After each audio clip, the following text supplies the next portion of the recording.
7 orang korban penipuan mendatangi Polrestabes Palembang untuk melaporkan seorang oknum dosen yang diduga menipu mereka.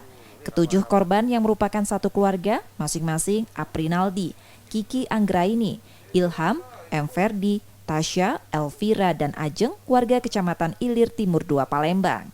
Menurut salah satu pelapor, awalnya mereka ditawari terlapor masuk kerja di instansi pemerintah dengan status tenaga honorer dengan syarat membayar sejumlah uang. Pelapor kemudian menyetorkan sejumlah uang pada terlapor dengan harapan bisa kerja.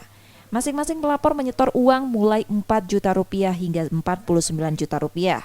Namun 4 bulan pelapor tak juga masuk kerja, kemudian mendatangi rumah pelapor, namun terlapor sudah tidak ada. Awalnya janji-janjiin kalau ada uang bisa saya bantu untuk masuk kerja. Sudah nyetor berapa, Bang? Kalau total sama yang lain-lain mungkin hampir 100 jutaan. Sudah berapa lama dia nawarkan itu? Udah dari bulan Agustus. Oh, bulan sudah 8. Agustus.